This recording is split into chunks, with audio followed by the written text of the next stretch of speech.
fahamarinana manandratra ny firenena. Ry ava-malala ao amin'ny tompo dia amin'ny fifaliana mandrakariva no iarabananao indray amin'ny anaran'i Jesosy Kristy tompo ary dia hanonana ny fiadanany ho aminao ho amin'ny akaiky ny fonao rehetra ho amin'ny olona miombona amin'izao fandaharana izao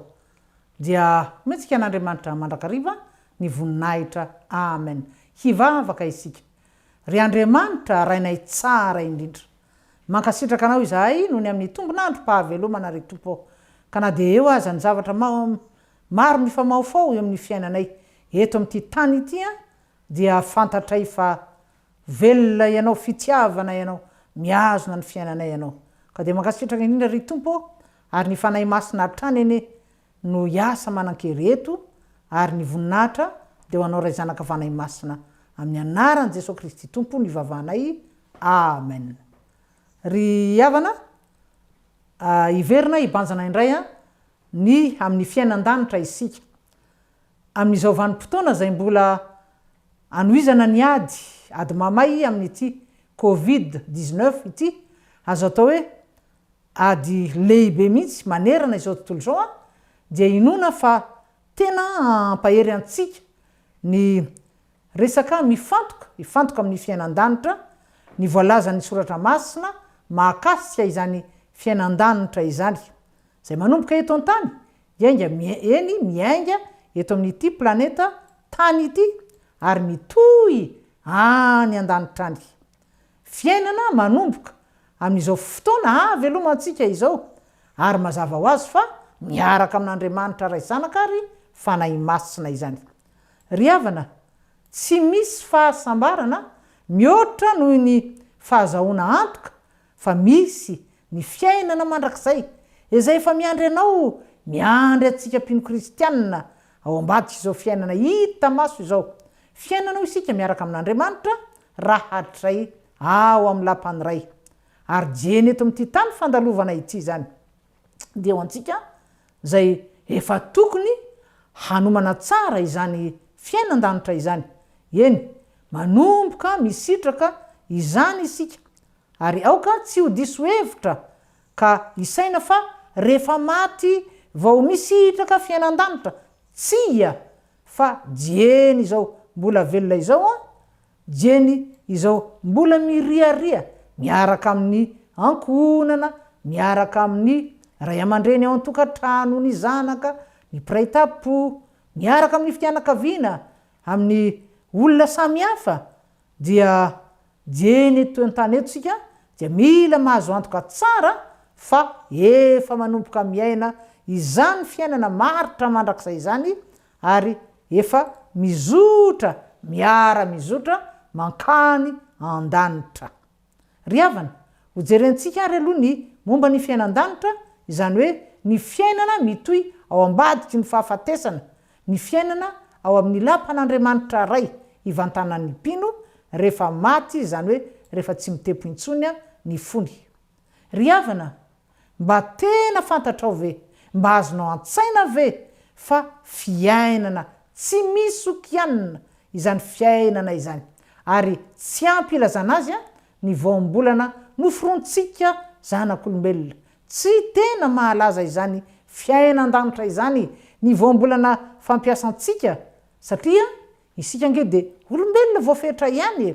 voafetra amin'ny lafiny rehetra eo amin'inona ny fitenenana fahaizana mampahalalana eo amin'ny lafiny fikarohana na akademika aza izany na manahoana ahavo ny lenta fikarohana vitantsika. Eny ry havana tsy manana fitenenana na voambolana ampy isika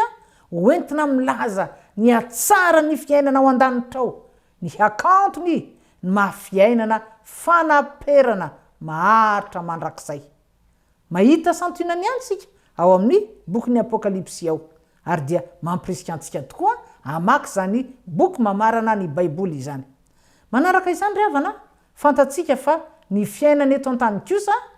na dia manomboka eto azy zany hoe fiainan-danitra dia tsy mbola tonga lafatra ary tsy ho tonga lafatra na oviana raha mbola tany koa ny tany. Eny misy mandrakarivana inona ny zava-mampanano sarotra misy reo zavatra mifamaofao samihafa zay mety miteraka inona avy akivina maketraka ny fo ny fiainany eto an-tany tsy laozana fa adisompanantenana eny fahoriana ateraky ny toe-javatra samihafa mety mandreraka ny fo toy ninona ny tsy fisina ny fahotana maro samihafa manodidina antsika ny fantrana ny fandrenesana vaovao ratsy samihafa ry havana ny fiainana an-tany tsy laozany aretina ary hitantsika ngefa na fontetỳ an-tana zange Jesosy Kristy dia teo foana ny aretina olona maro no nanana aretina no vesary ny rofy samihafa nafatotry ny devoly ary tena nataony satana nandraingirangy mihitsy aza ny maro tamin'izy ireny saingy izao rehefa tonga rehefa nitangorona manodidina an Jesosy izy ireny ka nino ny herin'ny tompo nino fa mahay ny zavatra rehetra Jesosy Kristy manasitrana dia samy nahazo fahafampo avokoa ary tsy nisy na olona iray aza niala maina ka hoe tsy nandray fahasoavana tamin'ny tompo ary tadidinao ry havana fa Jesosy zange izy nge ka niteny hoe aty am'izao tontolo zao izy no aninona izy izy ahitanareo fahoriana izy kanefa nampiny hoe matoky fa izao efa naharesy izao tontolo izao aty am'izao tontolo zao no ahitanareo fahoriana ary anisany tena mampitondra fahoriana niteraka fahafatesana olona maro indrindra moa tany velan'ny tany ity COVID-19 ity ary tena nampalahelo sy nampangoraka ako zany ry havana na inona izy ianao nahita ireo fiarakodia mitohy vakana ohatra tany Italia nandevina ary zay moa ry havana dia manana namana sy mpiara-miasa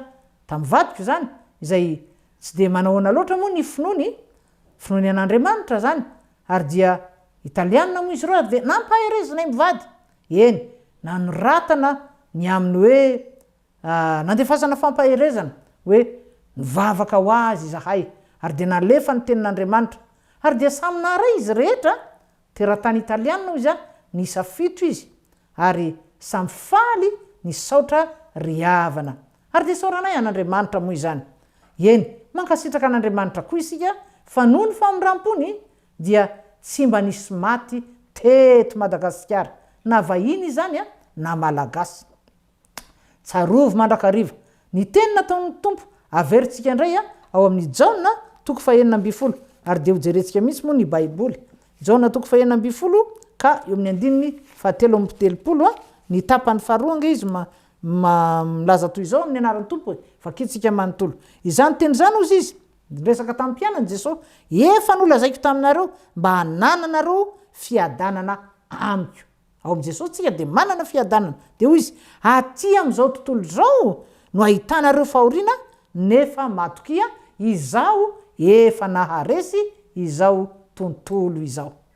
ary izany indrindra ny ry havana zany manosika antsika iankina tanteraka amin'Andriamanitra amin'ny Jesosy Kristy tompontsika zay efa naharesy hatramin'ny fahafatesana naharesy mazava araka izany fa isika koa de tena natao hiatrika ady mahamay ary hibatana fandresena ihany koa anefa fa raha ny herintsika no hitokointsika ny vola sy ny fananana raha ny arena ny fahaizana mampahalalana ny diplôma raha ny voninahitra ny fahefana raha ireo voatanisa ireo ry havana no ianteherana entina miatrika izany ady mama izany dia ho resy mora foana isika tsy ho lasa lavitra hitolefika ho very-hevitra ary mety tsy ho afaka hitraka intsony azy noho ny amin'inona noho ny amin'ny asa ny henatr'olona ny vesatry izany hoe henatra sy fahoriana izany eny ry havana mila ny herin'Andriamanitra isika mila ny fahefan'Andriamanitra ny fahefan'ny tenin'Andriamanitra mila finoana matanjaka mila fianteherana tanteraka am'izany herin'Andriamanitra amin'ny heriny fanahy masina araka ny tenin'ny tompo ihany tamin'ireo apôstôly zay nanambarany tadidinao angamba rehefa tonga ny andro pentekosta tamin'ny pentekosta dia ahoana izy eo amin'ny asan'ny apôstôly eo toko voalohany eo amin'ny andininy fahavalo averytsika vakina amin'ny anaran'ny tompo fa azo hery ianareo amin'ny latsahan'ny fanahy masina aminareo ary vavolombeloko any jerosalema sy eran-jodia samaria ary hatramin'ny farany tany mila riavana mila nihery ny fanahy masina izao sy anao mila ilay fanahy masina zay nanorotoronan'i Jesosy Kristy tao ankibon'ny Maria Virgine ilay fanahy masina zay nanangana an Jesosy tamin'ny maty araka ny fanambaran'ny apôstôly araka ny fanambarana ho isika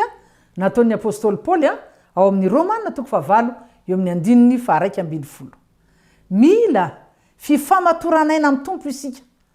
araka ny nambaran'i Jesosy Kristy ihany koa ao amin'ny filazantsara nosoratany Jaona toko faha 5:20 ka eo amin'ny andininy faha 5 dia izao ny voasoratra eo amin'ny tapany faharoa ahoana hoy ny tompo fa raha misaraka amiko kosa ianareo dia tsy mahay manao na inona raha misaraka amin'ny tompo zany hoe tsy azo atao mihitsy riavana ny misaraka amin'ny Jesosy Kristy tsy mahefa na inona isika raha tafasaraka amin'ny tompo ary asadonina riavana fa ny fahotana ny heloka no hevitra mampisaraka antsika amin'Andriamanitra ary dia voasoratra mazava izany ao amin'ny bokin'ny Isaia mpaminany eo amin'ny Isaia toko 5:20 andininy faharoa dia izao no voasoratra amin'ny anaran'ny tompo fa ny helokareo no hevitra mampisaraka anareo amin'Andriamanitra ary ny fahotanareo no mampiafina ny tavany aminareo ka dia tsy miaino izy mazava be zany riavana noho izany zany dia mila maninona isika mila mibebaka isika mila mamitra-pihavanana amin'Andriamanitra mila mahay mifona tahaka izay nataon'i Davida tadidinao angamba fa rehefa latsaka tafalatsaka atao anatin'ny fahotana ary anankiroa mihitsy Davida anankiray aloha zany dia nangalatra vadin'olona ary nampamono ny vadin'ilay olona Batseba no anarany Ori kosa lay miaramila vadin'ny Batseba ka rehefa nofaizin'Andriamanitra izy aloha rehefa zany dia novangin'ny mpaminan'Andriamanitra natana dia teo izy riavana nahatsiaro tena dia nitalao ny famindrampon'Andriamanitra ary nanao izany an-dranomaso tamin'ny fanentrentena lalina ary dia nosoratany mihitsy moa izany fibebahany izany ao amin'ny Salamo faha 1:20 ary rehefa mibebaka sika sy miverina amin'Andriamanitra dia mamela heloka io Andriamanitra fitiavana io ary tena ampahitany ny voninany isika tahaka ny tadidinao angamba ilay raim-pianakaviana ao amin'ny fanoarana nataon'i Jesosy ny amin'ilay zanaka adala riavana na dia eo aza ny fanelingelena n'ity Covid-19 ity izay mety fangaroaro ihany koa amin'ny zavatra maro samihafa dia fantaro fa isika kosa isika dia ataon'Andriamanitra miavaka tsara ny marina sy ny meloka ozy manompo sy ny tsy manompo ary isika koa no anisan'ireo olona iantefan'ny teny feno fampaherezana zay nataon'i Jesosy Kristy moa tamin'ny Tomasy rehefa niseho indray tamin'ny mpianatra Jesosy Kristy ary nanatrika teo amin'izay Tomasy ao amin'ny Jaona no hitantsika an'izay riavana filazantsara ny soratany Jaona toko faha 20 eo amin'ny andininy fa 7:20 zao ny vakiny amin'ny anaran'ny tompo tena nataon'i Jesosy Kristy zany tamin'ny Tomasy hoy Jesosy taminy satria nahita ianao dia nino sambatra kosa izay tsy nahita nefa nino sambatra kosa izay tsy nahita nefa nino aoka ho fantatra ao ary fa sambatra raha samy sambatra isika riavana satria lay zanak'Andriamanitra izay efa nitsangana tamin'ny maty efa niakatra ny an-danitra ary nanamboatra fitoerana ho antsika eny lay verina amboninahitra indray haka sy indray antsika any aminy izy inge no miteny amiko sy aminao ihany koa hoe sambatra kosa izay tsy nahita nefa nino aoka re aoka ho sa hazoto hijoro vavolombelona mandrakariva isika amin'ny teny amin'ny asa amin'ny fifaneraserana eo anivon'ny mpiarabelona ka hanambara haneo fa velona ny tompontsika velona ny Andriamanitra ivavahantsika velona mandrakizay de lay andriamanitra raisy zanaka ary fanahy masina, lay andriamanitra fitiavana, lay mbola mialanenina ka mbola mamindra fo ary mizara fitahina, famelan-keloka, fanafana, fanasitranana maimaim-pona ary lay maniraka antsika ihany koa hilaza fa efa antomotra ny fiafaran'ny zavatra rehetra. Koa dia aoka hitsangana isika mino sy mahafantatra ny fahamarinan'ny tenin'Andriamanitra dia isika izay efa voalaza ihany koa fa efa misitraka sahady ny fiainan-danitra ho isika araka ny ary nisoratan'ny apôstôly Paoly izany nisoratany ao amin'ny epistily ho an'ny Efesianina toko faharoa. Efesianina toko faharoa dia hoy ny voasoratra eo amin'ny andininy fahaenina amin'ny anaran'ny Tompo. Ary niarana tsangana isika, zany hoe natsangan'Andriamanitra zany. Niarana tsangan'Andriamanitra ka niarana napetrak'Andriamanitra any an-danitra ao amin'ny Kristy Jesosy. Zany hoe ry havana, mazava be ny voasoratra. Natsangan'Andriamanitra isika ary niarana petrany any an-danitra ao amin'ny Kristy Jesosy. Zany hoe na dia tranobongo aza no iteranao eto ary mino afa tsy tranobongo ny tranonao. Na dia tsy matory amin'ny kidoro éponge matevina be aza ianao farany lafo vidy dia mahereza fa hay vare isika pino isika mpanaradian'i Kristy efa manana toerana ao an-danitra, efa niara-nipetraka napetrak'Andriamanitra amin'ny Kristy ao an-danitra ary tsy frerehana no itenenantsika an'izany na no manosika antsika hiteny an'izany fa ny fahafantarantsika ity soratra masina ity. Ary irahin'Andriamanitra isika ry havana, irahiny aninona na dia mbola eto amin'ity tany ity isika izay efa mipetraka any an-danitra hitaona ny piraitan'ny razana mba haninona, mba ho tonga saina ihany koa, ho tonga amin'ny fibebahana marina, hanetro tena hiala amin'ny ratsy fanao, hangataka ny fanadiovana amin'ny rany Jesosy Kristy ary hamela eloka, ifamela eloka. Eny hitalao ny asan'ny fanahy masina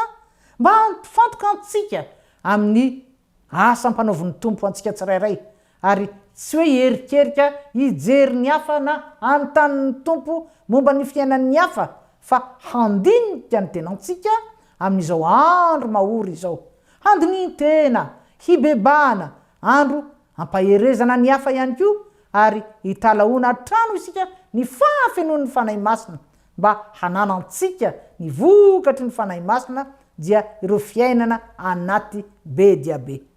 Eny ry havana, tsy anao tahaka ny Petera. Rehefa avy nantaniany Jesosy Kristy mantsy Petera intelo ny fantaniana napetrany ary nasainy namahana ny ondry. Zany moa dia hitantsika ao amin'ny filazantsara ny soratan'i Jaona eo amin'ny toko 220 mamarana ny filazantsara izany. Dia ahoana hoy Jesosy rehefa avy nanontany intelo amin'ny Petera izy ka nivalin'i Petera hoe eny tena tsy anao dia hoy Jesosy fa ano ary nindroko intelo. Ary amin'ny farany dia hoy izy hoe manarà aho. Zay zany ny fiafaran'ny andininy 720 angambany izy iny ry havana. Fa izao manarà nafaran'i Jesosy tsara mihitsy Petera satria Petera moa le mafanafana fo zay dia ohatrany tsy dia tena mbola ohatrany somary mivadibadika zay dia ny mainy baiko tena hentitra manarà zany hoe nofeperany satria andao an'ireo mpianatra ireo mantsy ny Tompo afaka fotoana foy ary dia fananarana faraparany no napetrany taminy. Fa i Petera kosa asa loatra re nanan'inona ny antony fa tsy nifantoka tamin'io afatra farany nomeny Tompo azy io. Tsy mba nanome toky ny Tompo, tsy mba niteny akory hoe eny ary Jesosy Kristy fa voaraiko zany ka dia tena naraka anao inona ny tsara mety ataoko mba tsy emotra ary aiza moa ry Tompo ny faritra tokony anomboana ny asa sy ny sisa. Tsy ary havana. Fa inona indray no nataony tao an-tsain'ny Petera? Inona angao ianao no nahamaika azy sy nahadodina azy? Ny hafantarana izay hiafarany ny fiainan'ny Jaona. Ahoana hoy izy tamin'izany? Iny fantaniana napetrany tamin'i Jesosy, Tompoko hoy izy. Inona no amin'ity lehilahy ity? ry havana na ny fomba nametrany Petera ny fantaniana aza to hafahafa ihany fa maninona moa natao hoe ity lehilahy ity fa tsy natao fotsiny hoe jaonina kanefa ne samy mpianatra niarany riry tamin'i Jesosy izy samy ny fampizarany manta sy ny masaka ary tena mpinamana nandritra ny 3 taona mahery sady izy telonahy fantatrao angamba ny tena kaiky ny tompo ary fantatsika izany dia Simona Petera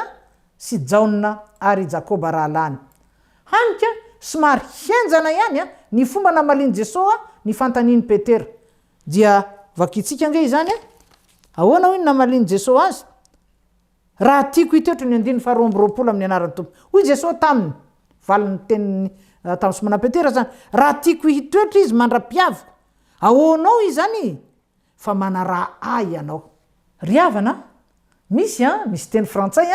izay ialana tsiny fa atao hoe tsy de mihaja loatra kanefa tena mahadika tsara io tenin'ny tompo io mêlez-vous de vos affaires mêlez-vous de vos oignons ry havana misy amintsika tokoa mantsy amintsika mpanompon'Andriamanitra mitady hanana toe-tsaina tahaka ny an'ny Petera fa saingy izao rehefa nandray ny fanahy masina kosa Petera nilatsahany fanahy masina dia tena lasa olom-baovao tanteraka niova tanteraka ny fisainany ny fomba mampanaony ary tsy hoe tsy nanana klema akory izy intsony Petera tsy fa rehefa feno ny fanahy masina izy dia tena niazakazaka nanao ny asan'Andriamanitra ary tadidinao angamba fa tao anatin'ny ray andro fotsiny izy dia sady nasitrana lehilahy anankiray Eneano anarany no tonga tany amin'ny tanànareo hoe Jopa ary dia nivavaka fotsiny izy dia nitsangana tamin'ny maty Tabita Dorcas ry hava malala ilaintsika arak'izany ny fafenoan'ny fanahy masina raha mba maniriko isika androso hitombo amin'ny fitiavana an'Andriamanitra fitiavana ny asan'Andriamanitra amin'ny famahanana ny ondrin'Andriamanitra dia enganery havana ny afatry ny tompo haniry tsara ao anatin'ny fontsika ary hanovatrany ny fiainantsika mandra-pahatonga antsika any an-danitra ary ny voninahitra dia atolotsika ho an'Andriamanitra irery any ho amintsika rehetra kosa ny fiadana an'Andriamanitra amen hivavaka isika ry tompo Andriamanitra io tena tianao tokoa izahay ka dia mankasitraka anao izahay ary mbola manome anay andro ianao ry tompo andinina ny amin'ny fiainam-panahinay miala nenina aminay ianao azahoana indrindra Andriamanitra mifantoka amin'ny asa ampanaovinao amin'ny antso zay efa renay ary indrindra hiazakazaka hanorona fiainana maharitra mankany an-danitra tsy ho anay ihany fa ho an'ity Madagasikara ho an'ny piraita ny razana aminay dia mankasitraka indrindra ry tompo amin'ny anaranao Jesosy Kristy amen ry havana tapitra ny fandaharana ka dia amin'ny heriny indray ary dia manao velomanao ho tahin'ny tompo indrindra veloma tompoko fahamarinana manandratra ny firenena